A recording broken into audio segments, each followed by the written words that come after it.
Well, good morning. 11:11. Yeah, I'm not going to wait till this afternoon to do a video. I'm hoping to get a call back from that business that still hasn't responded from my several calls yesterday, nor my emails and call earlier this morning when they were first supposed to be opened.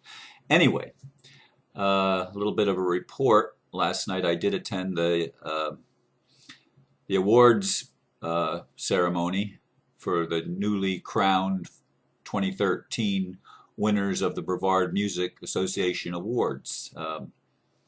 And my son was awarded favorite drummer, and his band, the Brevard Busking Coalition, for the first time in the history of the awards, won both the favorite original band as well as Entertainers of the Year award, which, you know, that's wonderful. I felt a little bit bad for the percussionist who was also nominated, uh, but he seems to be okay with it. He's been nominated several times before, and always somebody else gets it, but he is an awesome percussionist.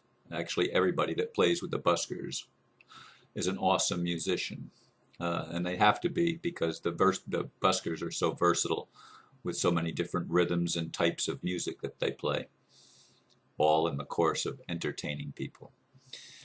Anyway, the title for today comes from comments that I received over the past couple or few days. Oh, I forgot.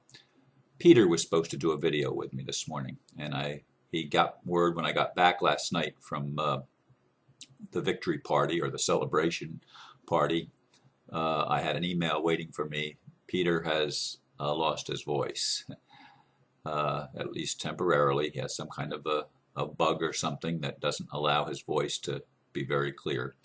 And so it's been canceled till I hear otherwise, having that conversation. But again, back to where I was going. The title that I've selected for today is Swissindo'S mention of human obligation is misunderstood. And the blurb goes like this. One or more comments have been received in which the idea of human obligation was questioned, as referred to in the Swiss-Indo documents allocating funds to the people of the world. This was misunderstood to mean that humanity had an obligation to pay that, which is way off base. It is the other way around. It is the obligation of the ruling class to distribute the wealth they accumulated by engaging in fraudulent commerce that included human slave trade in a system of debt. As I understand it, Swissindo is trying to set the record straight, calling for the distribution of funds to the world's people, including, or launching rather, a super renaissance. Indeed, the more Swissindo documents that I look at and examine, even though some of the translations are, I wouldn't write it that way in English, let's put it that way, but they're translated from another language. And sometimes, I guess, translations from a different language don't flow easily into English or into another language. And I guess that's to be understood and expected. I'd like it to be clear to me, and sometimes some of the Swissindo documents are not totally clear to me, but this is a matter that is really clear. They published some time ago lists of the funds to be distributed to the various countries of the world and specifically to the people in those countries. Virtually everyone ultimately is a millionaire. And when our wealth and our value is returned to us, which is impossible in a way, because our value is open-ended. I mean, there is no limit to our value. Our value is whatever we want it to be. And that's just the reality, because we are beings that are created with infinite potential. So all of our values are limitless. But we've been trained in this world, in the slavery system that I mentioned in the blurb, created by debt slavery, and debt is fiction. Debt is fiction. There's no such thing as debt. We don't owe that money, yet the human obligation implies debt, but it's the reverse debt. It's to return the wealth stolen by the elite to the people.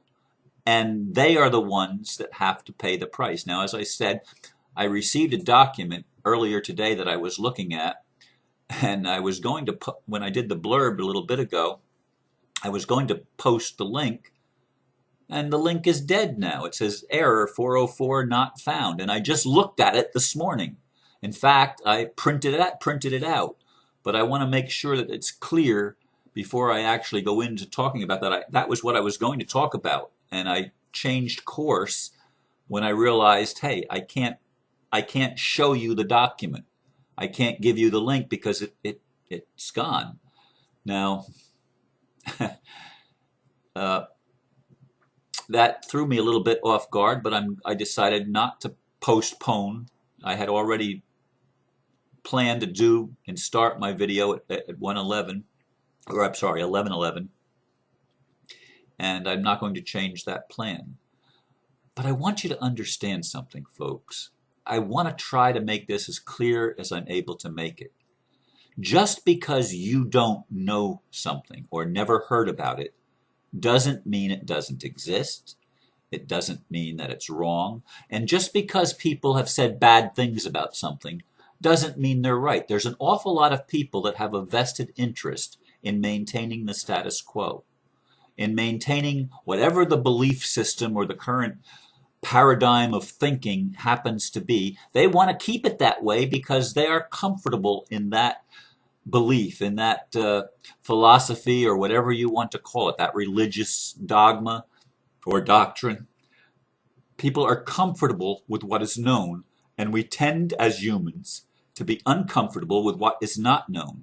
And yet this is a time when everything is being challenged from the old system, from our religion, from our government understanding, from the way we do business, to our scientific truths, and everything, folks, listen to me, everything in our culture right now is being re-examined by people that are re-examining it. And not everybody wants to re-examine it because they're comfortable with the way it has been. They want to maintain the status quo. And so they're going to put up resistance. It's always been that way. Resist the new idea, resist the new thought, resist the new paradigm, lifestyle, or whatever. Resist it. Just say no to it. Well, that doesn't work. It's not going to work. They're trying to create wars right now on this planet. They're finding that it doesn't work. Now, just because it's always worked before, and just because there's people still beating the war drums, doesn't mean they're going to get away with creating war again. It doesn't mean that. And just because you think it can't happen, doesn't mean it can't happen. Because we're moving into the realm of possibility, where we were trained to think in terms of impossibility of certain things. There's nothing impossible. That's part of our value of unlimited potential. That's part of it, folks. And we're moving into that higher consciousness, which cannot be stopped by governments, by armies. In fact, armies and police forces are starting to be restructured. People are starting to wake up in the institutions that the so-called elite have thought was their protective shield. Well, they can't protect themselves because they have no power. And so they've brainwashed people called soldiers and police forces to think that their job is to enforce these laws, which are not laws at all, that are actually violations of human rights. And people are waking up to this. And I'm trying my very best day after day for over 2.5 years or something like that now. I'm trying my best to get that through to you, that we're in a new dispensation, a new paradigm. We're in a new, as the writer to Revelation said, and even in Hebrews, in the Bible. Jesus, he who sat on the throne, said, "Behold, I make all things new." And I'm not trying to give religion, because that religion, just like all other religions, has been distorted. Yet there are elements of truth in all religions. There are elements of truth in all philosophies. If there was no element of truth, it would be absurd. Nobody could believe it. So there's always truth mixed with error. And it's really, really, really hard to sift that out sometimes, which is why I encourage you to trust your gut and to keep an open mind, and especially an open heart, and try to examine things with a view of possibility thinking, instead of just always resisting, always looking for the dark aspect of it. Look for the light aspect of it, because that's what's happening. That's what's happening. Everything is shifting to a higher vibratory rate that enables us to entrain the vibration that hasn't quite caught up yet. And the higher vibration is entraining the lower vibration, so that everything is moving up. Everything is getting better. Even though it looks like the old is still railing and ranting and trying to create wars and trying to create all sorts of polarization, it's not working the way it always has before. And don't think for a second that the elite doesn't notice it. Don't think for a second that they're unaware of the shift that's taken place in human consciousness, and they know there's no turning back. And they have no choice but to either be taken off the planet or some way incarcerated to keep them from trying to carry out their insanity and their psychopathic desires that they want to impose on humanity, and obligate humanity to pay this enormous debt, which they've been trying to get away with for a long time. It's not going to work. Simply, folks, it's not going to work. They cannot get away with it because too many people know about it, and you can't succeed in increasing darkness when the lights are coming on everywhere. You just can't do it. And so people need to say to ourselves, we all need to say to ourselves, something new is happening, and I'm going to do the best I can to not turn aside. Skepticism is a good thing. There is such a thing as a healthy skepticism. You don't swallow everything that people say. You should know that, because the elite has always lied to us, and we're realizing that we can't swallow what the mainstream media that the elite owns. We can't believe what they say, and their credibility is at an all-time low. The credibility of our governments is at an all-time low. The credibility of multinational corporations is at an all-time low. People are waking up. They're not going to be able to get away with the same old BS that they've gotten away with in the past, because they can't do it without the cover of darkness. They can't do it without the deception that has always worked before, but it's not working now. So maintain a healthy skepticism by all means, but be more skeptical of the mainstream than you are with the alternative. And I'm not saying that the alternative is perfect. I'm not saying that my messages are always right on, or Benjamin Fulford's, or David Wilcock, or any of the other people that have brought us levels of truth. James Timothy Turner and others that have been on the bandwagon, of course, trying to wake people up. I'm not saying that everything we've said has been perfect. It's not, because all of us see through a glass darkly, as it were. We don't see everything clearly yet. We are only able to do the best we can, and to share what we feel in our heart and in our gut is the correct thing to share with people.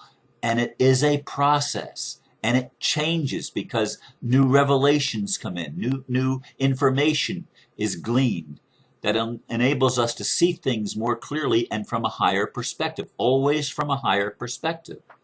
We're not going to repeat the same old crap that we've always fallen into before.